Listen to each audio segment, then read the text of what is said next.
Hello and welcome to Model Mania. Now we usually say Model Mania is a condition that compels people to recreate the world in miniature, making something like this a swordfish, which is a 1/72nd scale.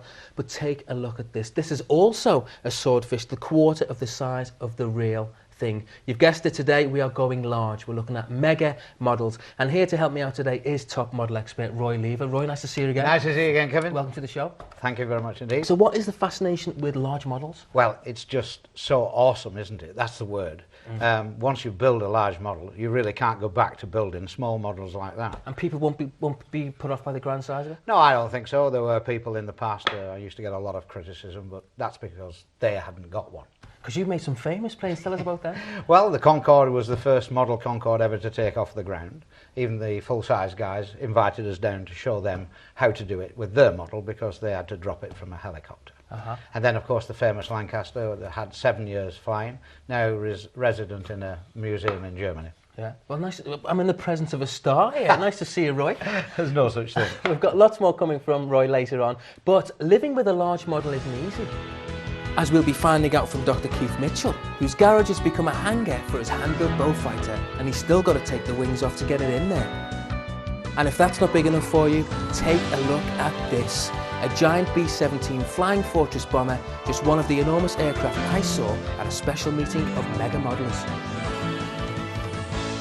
But all that is coming later. Now, if you're considering making a model aircraft like this one, there are a few things that you've got to consider first, right, Roy? Absolutely. Okay, first thing? First thing, don't try and do this on your own. Teamwork, join the Large Model Association, find out what's required before you can get a permit to fly. They'll help you all they can. Rules and regulations, are they quite stringent? 100% stringent, for the simple reason one of these things could damage people. Safety is of paramount, and construction methods, and the kind of radio you put in it, etc. Okay, thanks for the minute, Ryan. The way Roy says it, you've got to take note of that, absolutely. Now, later on we're going to be showing you some special techniques how you could construct larger aircrafts like this one. Also, we've got an ingenious parachute mechanism that could stop your pride and joy from becoming a bin liner job. I think that's what it's called. Bin liner job, yeah? It is. But right now we're going to join maestro modeler Dr. Keith Mitchell, who has prepared several model aircrafts, not from a kit, but from scratch.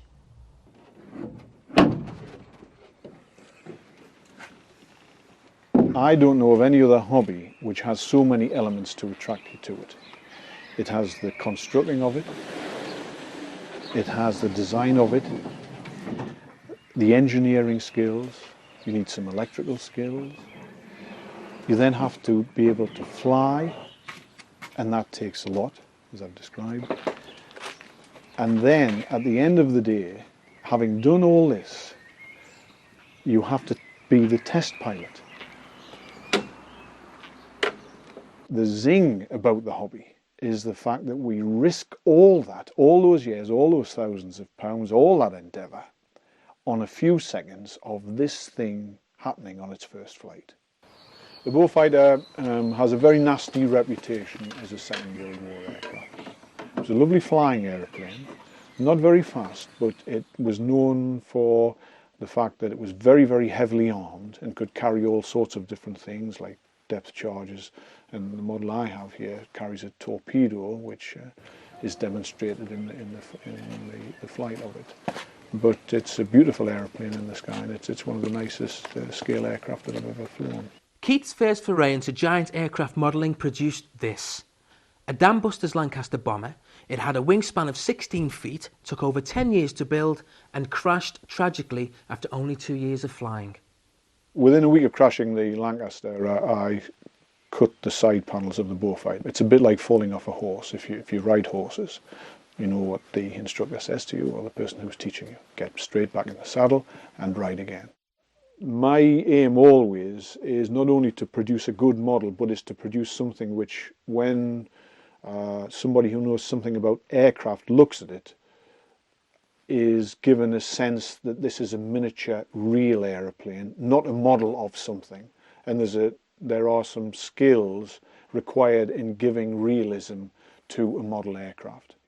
You then start with various sneaks, which I have to admit are techniques of deception.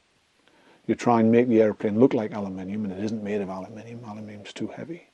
So with the use of paint and scraping off the top coat to reveal an aluminium paint underneath, you can make the aeroplane look like the full size. You can put rivets on it. The bullfighter has 38,000, which were each put on individually with a syringe, silver paint and talcum powder mixed together. And you rub the whole thing down to make it look abraded and worn. These giant models are their most realistic in flight, and although Keith's a veteran large model flyer, he still gets nervous as he prepares to take to the sky. Every time we fly, we know that we're battling against aerodynamics, against problems with the weather, against problems of our own lack of skill, against problems that we've built into the aeroplane because it isn't perfect, all those things. And it's marvellous. And that's why we do it in distinction, for instance, to model railways or model boats, which don't have the same sort of risk.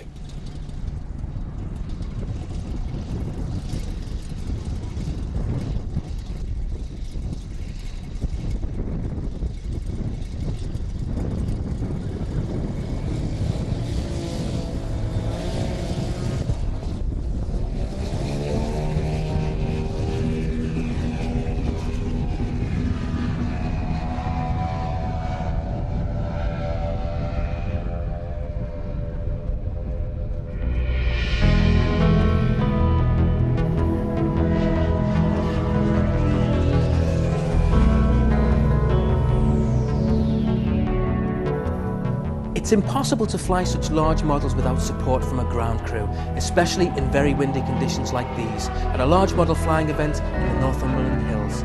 It's going to take all Keith's flying skills to keep the Bullfighter airborne, let alone make it move through the sky like the full-size aircraft. Very large model aircraft are an intrusion into any domestic household. I would say it's like having 6 children in one sense. They're all over the place. The smells get everywhere. Things stand in bedrooms. Oil gets on the carpet. And one has to try and balance these things, and certainly if you're married, you have to have a very forgiving wife, and my wife is very supportive. But I've got to be careful too, because the whole thing can become obsessive.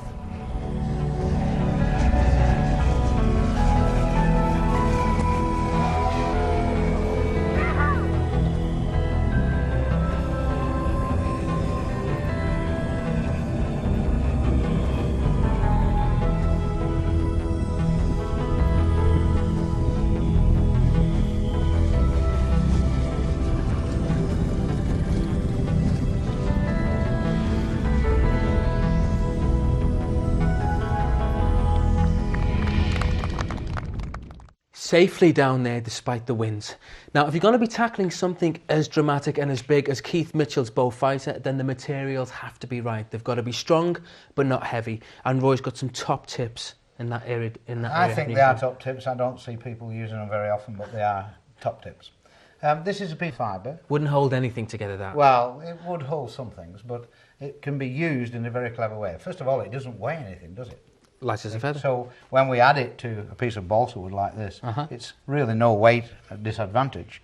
In fact, you can see I'm just finishing this bit off with what's known as cyanoacrylate, super glue to you, but it's a very good super glue. It happens to be an industrial one. And all we do is flatten it down like that onto the wood. You see that, right? And you can see it's drying off. Okay. To help it, you just put a little bit of spit and move your finger very quickly. Otherwise you'll stick your finger to it. Why the saliva, Roy? The saliva is normally an alkaline, and therefore the alkaline sets this off and makes it harder. So now we have quite a rigid piece of material there, as we can see from this piece of balsa. So how strong is that wood now from well, what it used to be? roughly 5 times stronger for its splitting. Just with the carbon? Just with the carbon and the cyano. Here's an ordinary piece of wood. Okay, fine. And you can feel how that is. No problem. Here is a piece of the same wood, but with carbon fibre each side. And of course, that is quite strong. It is actually, extremely strong, yes. Yeah, that's amazing. Yeah, it is. And when you think it's not really added to the weight, then it's a big plus in building large models. Okay, so that's the balsa wood with the carbon. Indeed, with the carbon. Now, what's this funny bit? Well, this is very funny, isn't it? It looks very much like a sieve of some kind, but it's made from Kevlar. Okay. And it's called honeycomb. It's called honeycomb, made from Kevlar. All we do here is to place a piece of balsa wood underneath, Sure. nothing up my sleeves, and another piece on top with some epoxy in between. And that makes a sandwich which is so strong they use it on the 747 floors. So what actually makes it so strong? Because of the honeycomb allows the bonding to this particular grain. You can see the grain on the wood, therefore it's weak in that direction. I see. The honeycomb bonds it together, very much like the carbon fibre, and it means a very strong sandwich. So you could make a spar out of that, or any area where there was multi-stresses on it. And whereabout could you get hold of this? Any model shop? Or? Well, model shops do sell this, and people specialise in it. Materials link and making fiberglass, they use it a lot. It's used in Formula One. Okay, well, without these two materials, can you just take any materials and make them stronger? Yes, you can. You take an ordinary piece of balsa wood here, and just by putting cyanacrylate along its length like that, letting it dry, it increases the strength of the material. At least double, a bit sticky. At least double the strength there, that yes, will. At least double the strength. And you can do that with any material. Any fibrous material, cyanacrylate will bond it together better than its natural bond. Lovely. Thanks for the minute, Roy. Now, obviously, the bigger the aircraft, the more dramatic it is when it falls out of the sky. Now, Roy has an ingenious device that will hopefully prevent total destruction. Right, Roy? That's right. And also, we will be going into the skies with some mega modelers. We'll see you soon.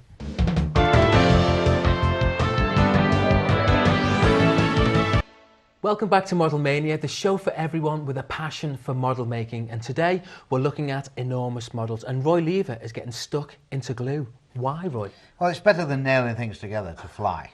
Okay, too heavy, the old nails. Too heavy and too noisy.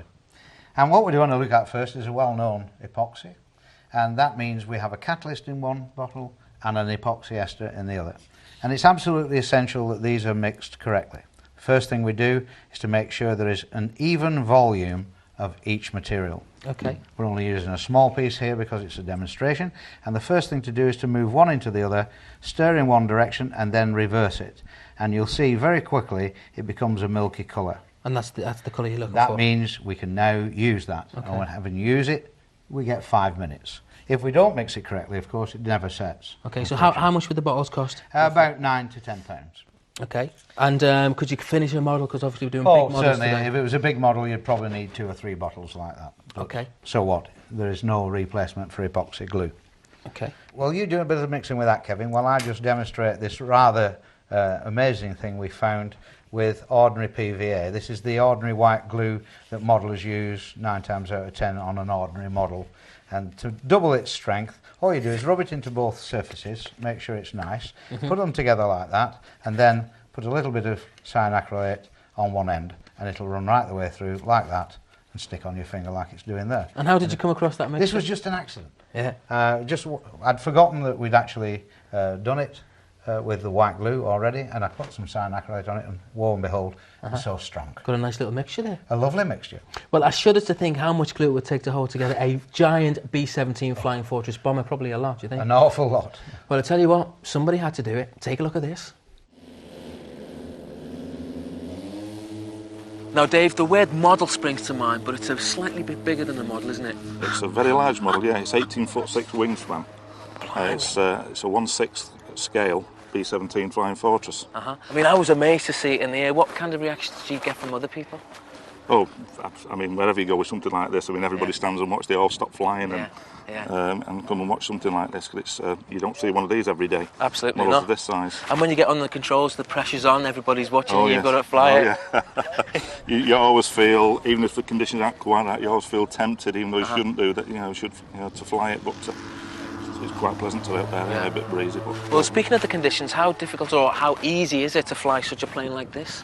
it's far easier to fly something like this than a smaller twitchy. It doesn't get knocked about in the air with the wind the same as a small one.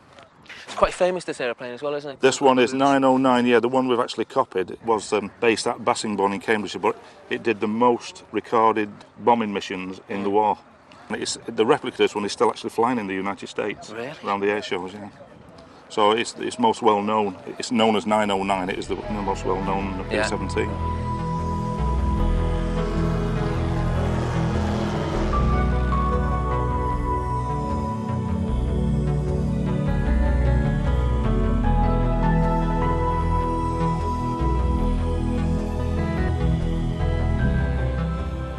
Aircraft which are heavier than 7 kilogram have to conform with certain requirements, minimal requirements. However, above 20 kilograms, then the aeroplanes aren't toys anymore, and they could really damage either property or life and limb. And so it is commensurate on those individuals who partake in building these very, very big aircraft to have them designed and constructed to a basic standard. And the Large Model Association runs a design and inspection scheme with the agreement of the Civil Aviation Authority on behalf of them to inspect these aeroplanes. So Mick, when did your interest in planes first start? Well, probably as a child, soon after the war. I think an uncle bought me a small Balsa kit and built it for me, and that sort of started my interest. And I've more or less carried on most of my life since then. And you progressed to a beautiful plane like this? That's right, yeah. Well, tell us the history and a bit about this plane. Well, it's a Sopwith 1.5 Strata from World War I, British. It's quite a big model. I normally compete in world championships, and this is too big for the normal class. They have weight limits, which is slightly smaller than this. How would you go about putting one of these together? If you're designing one, the hardest part is the research. If you want it to be accurate, and you need to be accurate for competition, you've got to get drawings and information, photographs on the actual one you're building, not just the type, the actual one. Right. And if you haven't got that before you start, you end up with a model that is not quite completely accurate. It's incredible. So how long would it have taken you to make this biplane? Probably something like 6 months to a year. Is that every day or? All your spare time, really, all your weekends, all your evenings. And as I work for myself, daytime as well, but depending on what time we've got to spare. So 3 times world champion, what's in the future for you? Well, I think I'm getting past winning now. I'm still fairly good. In fact, this was second in the Euro Champs last year. Wow. And that was without any flying practice, because I've been flying jets for a couple of years and I hadn't flown this one. Right. And that put me back a little bit. So if you'd have been flying with this one, you probably would have come first? Possibly, yeah. Although the chap who won was very good.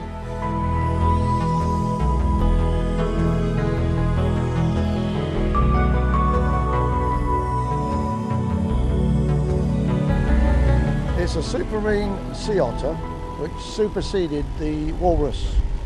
The Walrus was underpowered, and on most occasions when it picked up crews from the sea, it had to taxi back to the shore. But with the Sea Otter, it proved to be a more powerful engine, slightly larger in size, and it could really take off in most choppy seas. I was drawn to it because of its unusualness and for the fact that there isn't one, a real one, in existence in England, and that when I went to the Overton Air Museum, they were absolutely amazed that I wanted to build one. I anticipated it to be almost unflyable, but when I took off, it flew itself off and I didn't bother to touch the controls. It just headed off into the blue. So of course since then I've been refining my skills in order to make certain it looks a little bit more realistic.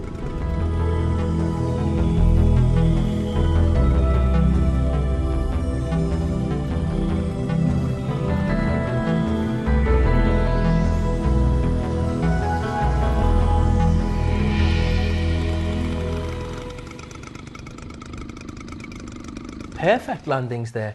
But what happens if your giant model gets into difficulty, Roy? Well, here's my answer to it, and I've been using this for 20 years. Okay. This parachute has got a memory built into the material. It's a special material. I'm not going to tell you what it is.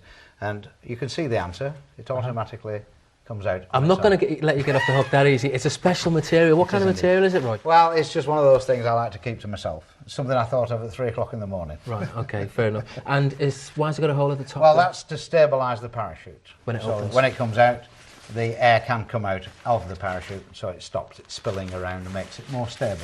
Okay. And it's very easy to pack. All you have to do is tell the parachute how you want it to look when it comes out. And you're folding it from the bottom there and not from the top. Is that important? That is very important, because now, when that's packed in there, you can see it springs out on its own. Gotcha. Isn't that nice? Nice material. What is it again? I can't tell you. Oh, right, okay. Maybe at some other programme. Okay. So what we're going to do now is we're going to pack this in this 200 mile an hour jet. Right. And it's a very 200 nice, miles an hour? 200 miles an hour. And it's a very nice aeroplane to fly. So the reason he's still here is he's done 3 parachute jumps on occasions where people interfered with me while I was flying.